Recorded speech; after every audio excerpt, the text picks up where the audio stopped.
It's 6:30. Time to start our regular meeting with a roll call, please. Commissioner Patton. Here. Commissioner Barwick. Here. Commissioner Webb. Here. Commissioner Stecklin. Here. Mayor Absher. Here. Dawn, would you lead us in the Pledge of Allegiance?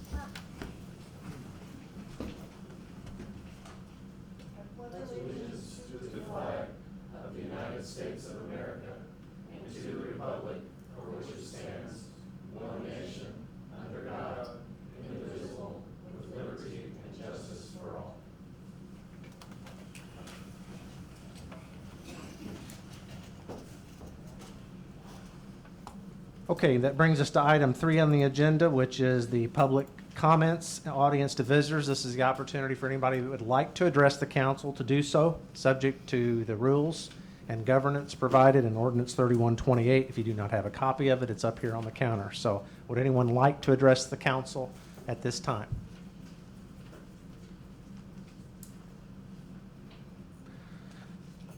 Okay. Seeing none. Item number 4 is our consent agenda. You'll see items A through G there. Before we have a motion on that, was there anybody who would like any of those items A through G removed from the consent agenda?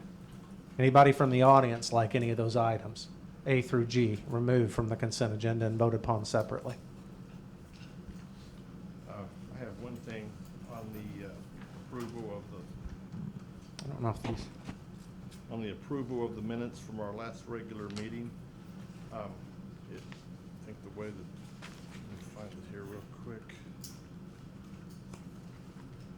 We voted to move the part-time dispatchers, or one dispatcher, from 1,000 hours up to 1,500.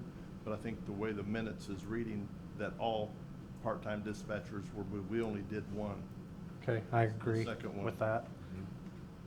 So if we leave that in there, would the motion be contingent upon that being noted as a correction to Yep. those minutes? Does everybody agree with that correction? Yep. Commissioner Patton? I was trying to find it here. It is.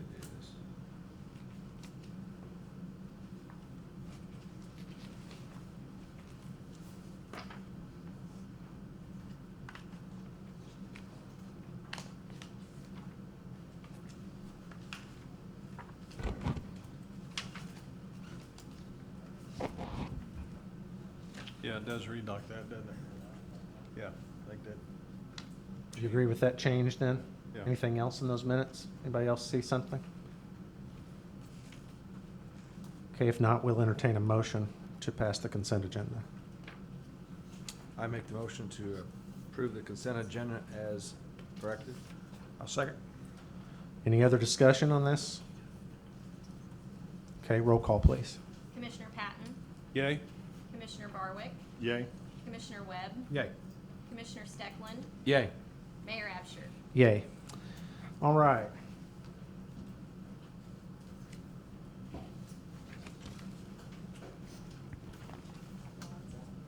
This is a little bit late in coming, but this is an opportunity for us to recognize our recently retired Chief of Police, Don Tondini. So if you join me up here, please. If I may, I'd like to read what this plaque says. In appreciation for over 26 years of dedicated service to the City of Marion, we hereby recognize, salute, and thank Chief Dawn Tondini for a job very well done and wish her well in her retirement. And this is signed by former Mayor Anthony Ranella and former Police Commissioner, but still Commissioner Jim Webb. So we're just a little tardy in giving this to you, but that's your fault, not our fault, right? Okay. Thank you so much. Thank you. All right. Thank you very much. Congratulations.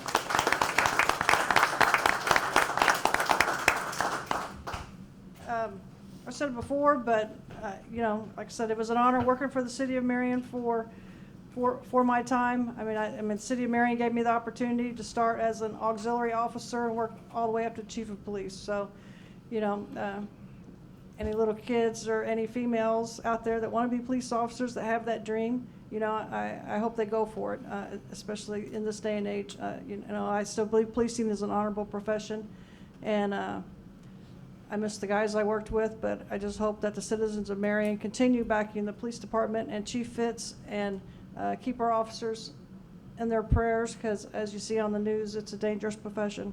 Thank you. Thank you. Be done.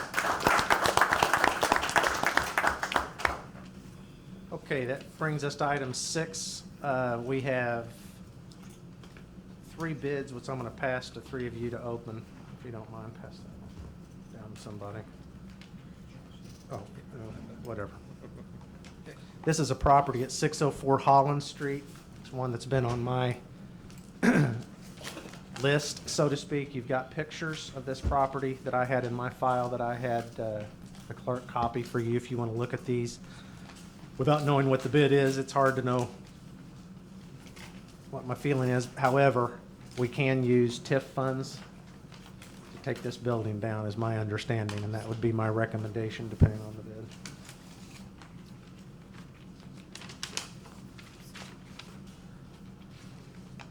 Jim, who's your bid from? This is a bid from Neat Cut, and it showed the bid price at $39,000 even.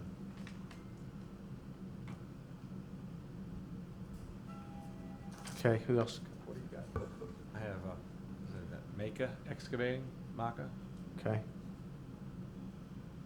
If I'm reading this right, $9,714.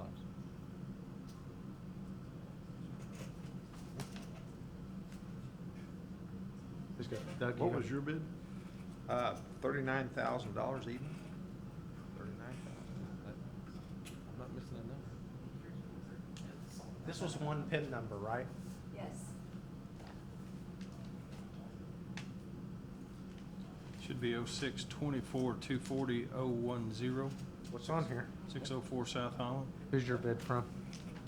Mine is from Terra Pro Excavating LLC, 604 South Holland, $50,000. Well,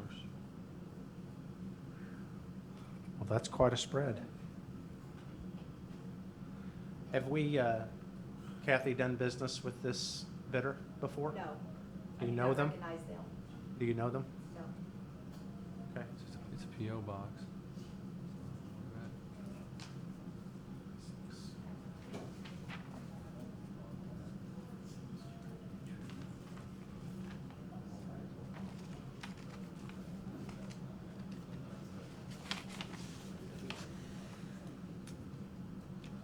A lot of difference.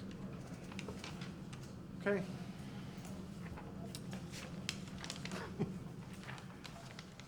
Got his insurance certificate in there. Appears to be met all the requirements. Were they supposed to submit a certificate of insurance as well? Yeah. Well, I don't know. Is that what in our bid packet? Yes, unless they bid before, we have that on file. Yeah, okay. Okay, Terra Pro. obviously Anyway, he did. does Yes. have it, or they, he, she, whoever. Yeah.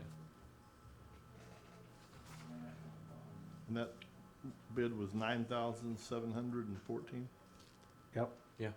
Which is $30,000 or $29,286 cheaper than the next lowest bidder. It'd be interesting. Guess now you see why you take bids, huh? Yeah.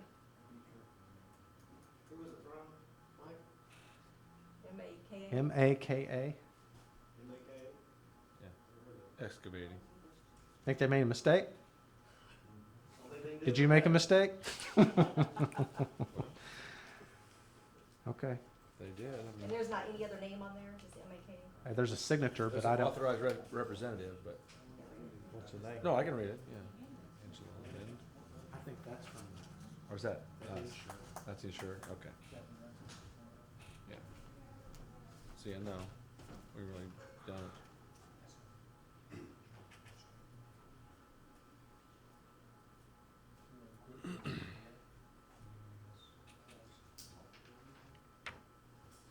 Hang on.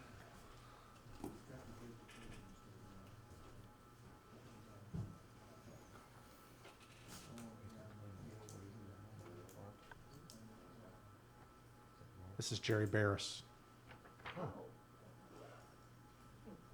That's who it is. Recycled. Okay. What's your pleasure? Well, I guess Guess I make a motion that we accept the low bid. You wanna see that? Yeah, thanks. I'll second that motion.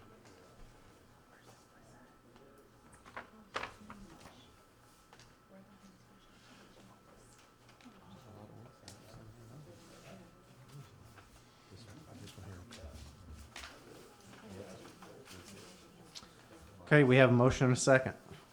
Any other discussion? Okay, roll call, please. Commissioner Patton, Yay. Commissioner Barwick, Yay? Commissioner Webb, Yay. Commissioner Steckland, Yay. Mayor Absher. Yay. Item 7A. Glenn, I may need you to help me on this one. This is the agreement.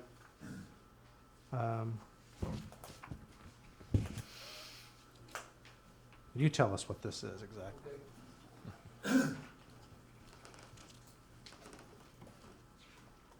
The existing enterprise system, setup, excuse me, expires in 2020, November. So Williamson County will be making an application along with all the other entities in Illinois to try to get the extension of the enterprise zone extended. So Greater Egypt is making an application for Williamson County, of which Marion's a part of. And it's somewhat expensive to put a big application together. So in essence, what you're passing here now is to say you're in support of this, and you will be billed your pro rata share of costs for putting this application together. And it's based upon the number of square miles that we have as enterprise zones in Marion as for the total of Williamson County. And you cannot exceed a 15 square mile area for your application. That's your max. In aggregate, all of us. Aggregate, everybody. Right now, we're setting at 13.1 for the existing one. And there's some changes being made. So in essence, you're supporting this, and you're willing to say that you're going to pay your pro rata share of the cost of putting this together to file with the state of Illinois to try to get the enterprise zone extended for after 2020. No guarantee. Glenn, just for my own knowledge, enterprise zone, exactly what does that do? I mean, it gives economic incentives? It gives a rebate on your sales tax for building materials used. Okay. And it also, if you don't have a conflict with TIF, you get your rebate on property taxes, and which is being discussed now for the new extension. It's not definite. Before we had 10 years. Yeah. Then they cut it to 5, and they're discussing now what length of time they were going to have. So Now, there's two things. You get a rebate on your taxes, and you get the rebate on sales tax. but the city don't share in it like the TIF though, right? It just all goes back to It the goes back to the developer. Okay. developer, yes. Thank you. Do we have an estimate on what this will end up being? Here's our fee. It's the last page. I get there yet. 48. And that is subject to change. Yes, We're trying to get some area added for Yes. us, and if we do, then our pro rata share would go up It's with based that. on our value as the total value of the county will be our percentage then of geographical area. If the other, let's say the first two decide not to get involved in this, then will our costs go up? Will we absorb what they didn't pay, or will? Well, if our county then goes like from 13 square miles to 10, then our percentage will be based on 10.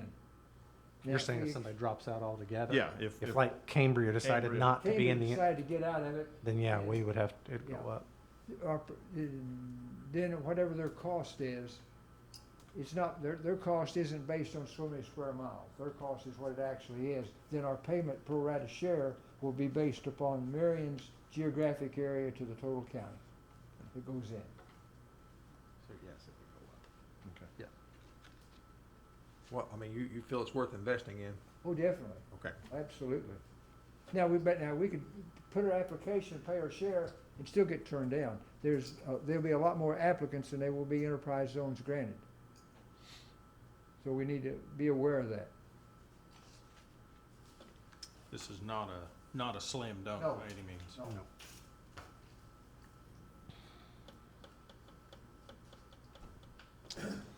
Okay, so we would entertain a motion, please.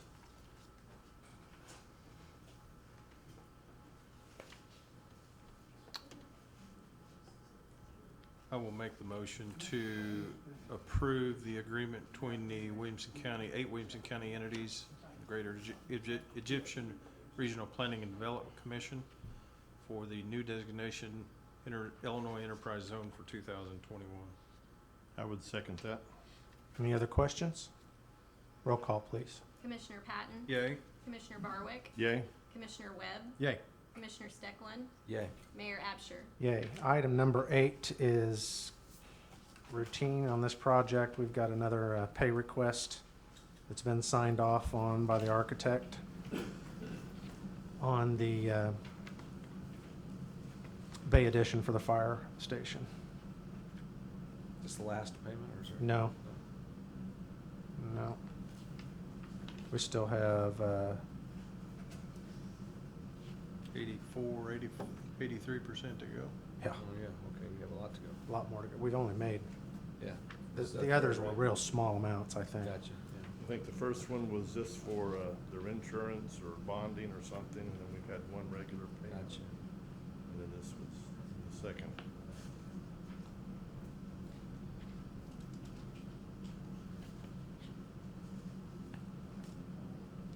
So we'll need a motion on this too, please. I would make a motion that we would approve Everard Strain Construction pay application, pay up number 3, in the amount of $77,091.99 for the apparatus bay addition to the fire station. Second. Any other discussion on this? Roll call, please. Commissioner Patton? Yay. Commissioner Barwick? Yay? Commissioner Webb? Yay. Commissioner Steckland? Yay. Mayor Absher? Yay. Items 9A and B. Do you want to come up, Brent, and explain both of these to us in one shot, if you will? First one is this Pure-Fill odor control system. Right, the first one is just basically to get approval to replace the carbon in our Pure-Fill odor control system that we installed in 2017. We tested the carbon and it's reached its useful life. It's absorbed all the odor it can, so it needs to be replaced. And that the price, I believe I included it, the price that Pure-Fill charges for that is $8,119. How long do these normally last, do you say? It looks like it's possibly going to be an annual thing. I mean, you're well aware of the odor Yeah. issues we have down there now. We're actively trying to search out exactly what kind of chemical dosage we can do upstream to minimize this odor. And we're in the process of that. And the other reason I want to do this sooner rather than later is to make sure that odor control system is not putting out an odor that we're not measuring too. So we need to make sure it's working properly. Okay. But yeah, it could be, I've told you before, it's a complicated process, but we're actively working on trying to reduce that odor upstream so we have less to scrub out at that plant. So possibly it won't be every year, but you know, it's pretty big issue down there. Budgeted item, right? Budgeted item, I did budget, yes. Okay, on the SCADA system, which you and I talked about this briefly Yeah. today already, but for everybody else is another budgeted item, but explain what this is. This is a budgeted item. We've got a SCADA system down there that basically, in essence, is the brains of our operation. It allows us to control plant functions and acquire data to keep for logging for history and functionality of what's going on. We can log in from home and see what the plant's doing from home. So basically, it's the brains of the system. This is something that was installed by ECC in 2003 when we put the plant online. The product was built in 2002, so we're 17 years old. The components in there aren't supported by GE anymore. Basically, they're not making new parts for this product. We ran into an issue last year. They were able to find us some used parts. We put it in. So that got me thinking about redoing this system. It's about a $100,000 upgrade if we redo the entire system. In conversation with ECC, he threw out some other options to me. We can replace the main SCADA system in the lab and the main computer because it's reached the end of its useful life too. It's over 7 years old. And we can use the parts that come out of that as spare parts for the rest of the system. So we wouldn't necessarily have to replace everything right now. This would buy us hopefully several years in the rest of the system. So we're going to spend this $54,000 to basically replace what we've got, upgrade the computers. I think we're going to have a spare computer in case something drastically happens to that, we basically got one in the box that we can plug in and get right back up and running.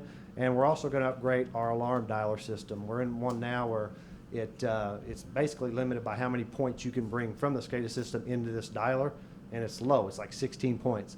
Well, they've got internal ones now in the computer that we basically unlimited points, so we can be notified of lots of other things. It's basically a good upgrade to what we've already got that's worked well for us for 17 years. So it'll still be GE, all GE then? It's yeah, if you read through the actual quote from ECC, I think it labels out what the products are and the manufacturers are. We've had no issues with that until they stopped servicing it, stopped supporting it. Did I read that it's still Windows 7? We're operating Windows 7 now. That's another reason we probably need to upgrade our computer to Windows 10. There's new operating software that'll go in there too. Everything is backwards compatible with the new products. So like I said, everything will still function as it normally did. Old products and new products together. So we will basically just have a bunch of spare parts for the rest of the system, which should get us through several years. We had budgeted another $25,000 next year and then $25,000 the following year to replace the whole system, to upgrade everything. And in discussion with ECC, he's like, why would you do that? You're going to have spare parts. You could go another 10 years with the spare parts you've got. So that looked appealing to us too. You guys have any more questions of Brent while he's up here? Okay, if not, I think we can entertain a motion. Just read both of these in both amounts. We'll do it as one action. I'll make the motion that we approve purchasing the new carbon media for the peripheral odor control system for $8,119.38 and approve the SCADA system upgrade at a total cost of $54,873. I'll second that motion. Any other questions of Brent or any other discussion on either of those purchases? Okay, roll call, please. Commissioner Patton? Yay. Commissioner Barwick? Yay? Commissioner Webb? Yay. Commissioner Steckland? Yay. Mayor Absher? Yay. Item 10, let me explain what this is.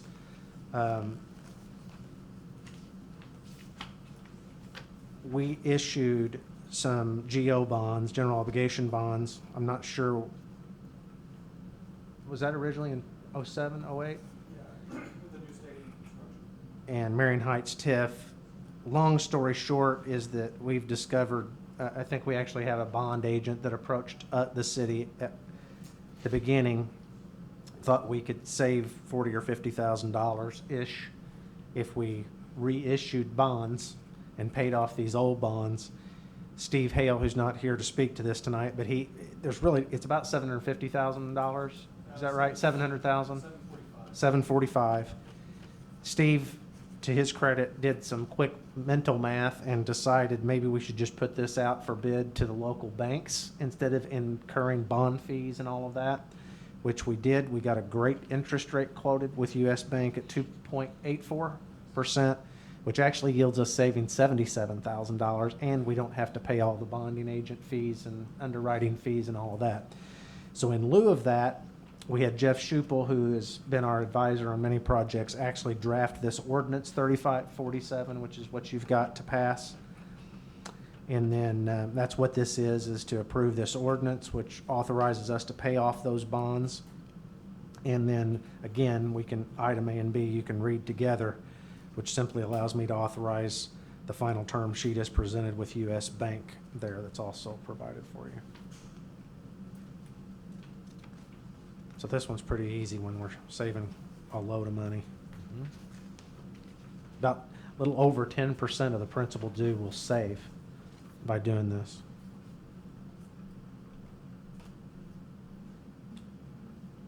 And another good reason why we always should bid stuff, obviously, which is the law, but essentially there was about 2.7 interest rate points spread between the high and this low bid, which was amazing. So I guess Jeff agreed it was a good idea to go with the bank then? Yeah. Yeah, we were going to be borrowing, if we, the way, I'm sure you've been through it, I haven't, but when I was on the school board, they actually have to peddle those bonds. They have to call their buyers, and it depends on what all of that blends to. You might have one buyer that might have bought them at 5%, another buyer might have paid 4.9, for it, and they blend it all together. When it's over, then you figured out what your final interest rate. We know going in what this borrowing cost is gonna be. Oh, yeah. Thank you. But we don't have, other than Jeff Schupel's fees, which we'll have to pay for drafting this, we don't have a lot of the legal fees. So that 77,000 In- estimated savings is before his costs, Yeah, so, people's costs, but right, those are gonna be minimal. right. It was a good idea before, but this makes it a great idea. So I commend Steve Hale for thinking of that to begin with, and so anyway. I think it's a great idea. However, the U.S. Bank, what do we call it here? Term sheet? Term sheet. The bank reserves the right to amend, modify, or otherwise rescind the terms and conditions herein if the closing date is on or after. Okay, I got it. I'm sorry, I read that wrong. So you good? Yep. Okay, so I'd entertain a motion, and again, you can read both of those A and B items together if you choose. I see no reason to do it separately. I'd make a motion that we accept ordinance 3547, providing for the issuance of taxable general obligation refunding bonds, Marion Heights TIF Stadium Project, Series 2019, providing the details of such bonds and for a levy of taxes to pay the principal of and interest on such bonds, and for certain revenue sources to pay and secure the principal of and interest on such bonds and related matters. And also approve for Mayor Absher to sign final term sheet with U.S. Bank. Hold on. We're not doing both, are we? Yeah, can you read the rest? Oh, you don't want to do both of those? Oh, wait. I said we could do both in one motion. Oh, we can. Okay. I think so. Okay. We can take it back if you don't want to. No, that's okay. Well, somebody second it then. I'll second. Just as an item of clarification, I know it says they're providing the details and to levy taxes and all that, but there's no intent to levy any taxes here to pay these bonds. This is done out of general revenues. We're just saving $77,000 in the course of doing it, so. Okay, roll call, please. Commissioner Patton, Yay. Commissioner Barwick, Yay? Commissioner Webb, Yay. Commissioner Steckland, Yay. Mayor Absher. Yay. We don't have miscellaneous on the agenda here. What did I ask you to remind? Oh, yeah, but I want to bring this up. Doug and I discussed this a little bit, and we haven't discussed the aftermath of it, but we had a person approach building code enforcement to get a permit to put a portable storage building on their lot. And I was alerted to it, and I actually instructed kind of impromptu to deny the permit until I could read what it was. What they want to do is put an 8x45, what do they call those? Shipping containers on their lot. I've read through this and scoured through this, and I'm sorry to report to you that we have no basis for denying that permit in our codes. So with that said, I'm going to instruct them to approve that building permit, but I strongly suggest that we take this up in form of ordinance and deny these in the future, because I absolutely do not think this is in the town's best interest of having these things pop up in backyards. But there is absolutely nothing in our code to prevent us from denying this. Where are they wanting to put this? It's on Chestnut Street. He swears he's talked to his neighbors and all that, which I hope he has, and I hope it's not going to be an issue. But regardless of it, I cannot imagine that this is what we want. And he knows that. He knows I'm not for it. And but it's not up to me. It's up to what we legislate, and we need to update. This is gonna be one of those drop-in ones? Yep. Ugh. I guess. I mean, what else is there? Oh, Fly-in one? I didn't know if he was gonna build his own. No, this is just a shipping container that he buys, and he's going to paint it, and he says he'll make it look nicer than probably it does, but we got to be very careful here. I think this is bad. But just want to bring that up. So if you guys have no objection, I will have crafted an ordinance by the next meeting that we have, and we need to update our code that denies these. There's not going to be anything we can do about this one. With the size of it, I'm assuming his lot is large enough that It is. setbacks. Yeah, there's really only three bases of which we could have potentially denied it. One has to do with it has to be in the back, the way the code reads is the back third of the lot, isn't that Yes. right? Yes. Doug, we read it together. The other one has to do with setbacks, which is not a problem for him. Has to be 3 feet from the property line. 3 feet, which is not an issue for him. And we thought access to the lot was going to be a problem. That's not going to be a problem because there's an alleyway there that he can wheel this thing in on. The only other one which he came close to, which is it cannot be over 400 square feet, I think is the way the code reads. This one, if you do the math, is 360, I believe. So there simply is nothing there to deny this. And probably not something that was contemplated whenever the ordinance was passed to begin with. But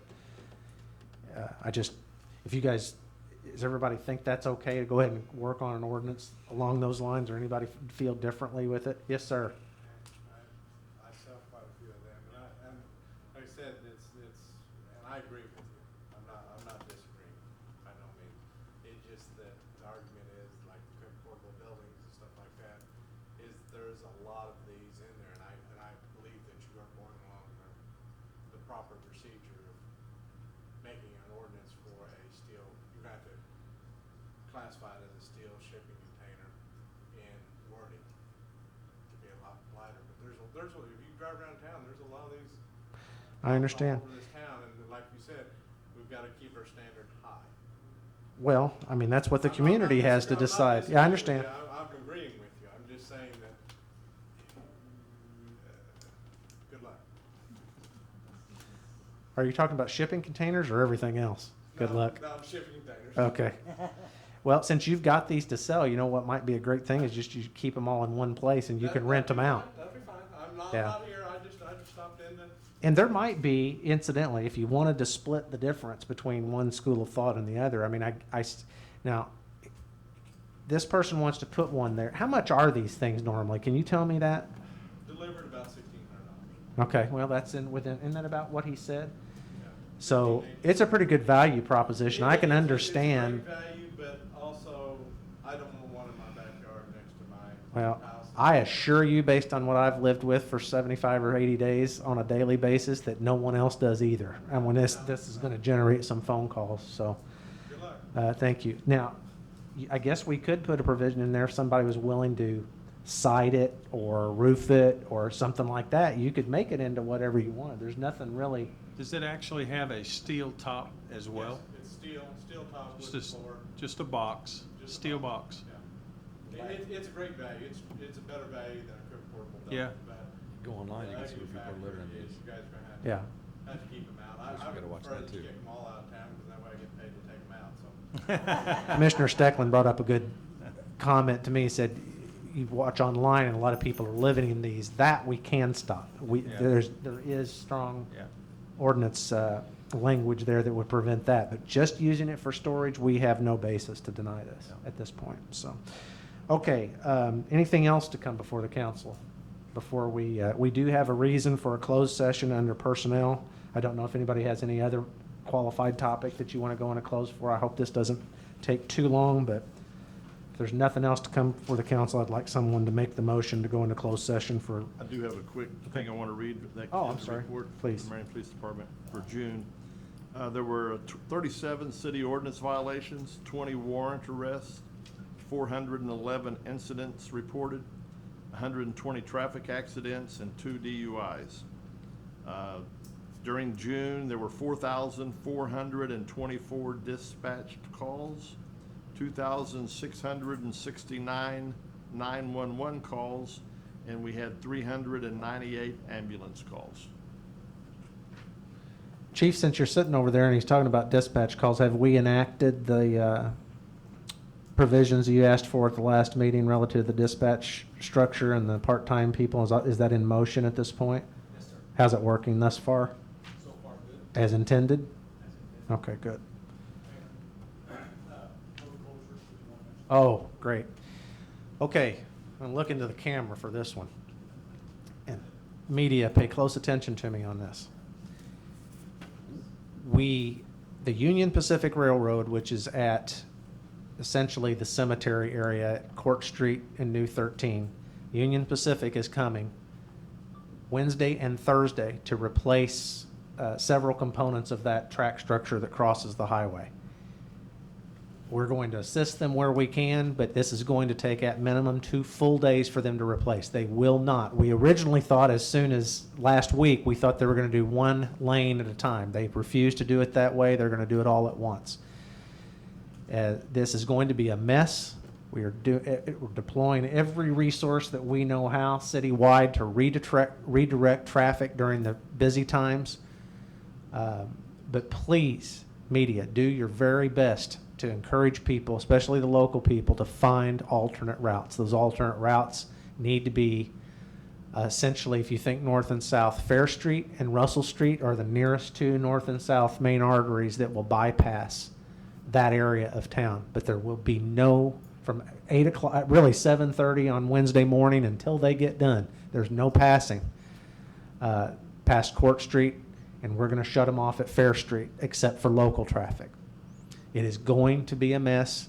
We're going to do everything we can to mitigate that, including we asked Black Diamond to even, incident commander will be Chief Fitz in this circumstance. We've got at least 15 deployed city personnel that will be communicating by radio, manually directing traffic during the peak times. That means flashing signals and manual direction, including Chief Fitz and Black Diamond up in the air if needed to figure out what the throughput is looking like so that we can open up one way or the other quicker.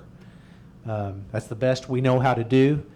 It desperately needs to be fixed. The timbers that the rails sit on are completely rotted out. They are sitting in water and rotted out. It's not an issue for the train. The trains can pass, but it's an issue for our traffic. It's got to be addressed, and to put it off any longer, which was our other option, puts it into the school year, which just going to make what this circumstance is 10 times worse, so we're biting the bullet. So we're sorry for the short notice, but it really wouldn't have mattered whether we given you longer notice or not. But anything you guys can do to get this word out would be appreciated. Acknowledge that it's going to be messy, but there's no way to close down that traffic and it not be a mess. There's 25,000 cars a day that we have to direct through other city streets, so it's going to be a problem. So we have to ask for people's patience and rely upon our expertise of our city personnel to navigate through this as best can be. Any questions on that from you guys? Okay, they're gonna close it off at Fair Street? Except for local traffic will not be able to pass past Fair Street. The Okay. Trucks need to be routed, especially trucks need to be routed that are westbound on 13 will need to be directed southbound on Fair Street all the way through the square, all the way back up to Court Street or further to Russell or something to get westbound again. And just the opposite is true for that traffic that's going eastbound. Stop at Russell? Yeah. And honestly, I think local people can figure this out. They understand it. We're far more concerned about some of the heavy truck traffic that seem to do what they want to do without regard to what signage and direction we give them. So that's going to be a challenge. But these trucks, if they get past Fair, are going to have a real problem on their hands of where to get turned around at. They're probably going to have to come back down Market at that point, which we might want to think about that. Is anybody that gets past Fair, I mean, they obviously can't make it much past Market, or they will have nowhere to turn those trucks around. Might be thinking about that too. We've never done this before that I know of, so it's a little bit of an experiment, but we're doing our best, and we will have all hands on deck for that. I'd really make sure you don't bring trucks up. I would not bring trucks up Russell. Well, the roundabout's a problem, but what I'm saying is, no one disagrees. The problem is if they go anyway past a barricade and past somebody waving, you can't really stop them. I'm not going to ask Chief Fitz to lay down his life in front of a semi-truck, so, nor anybody else. So if they get past it, we got to punt. I would think that we would have, do we have truck route signs, street department? If not, maybe we could get them.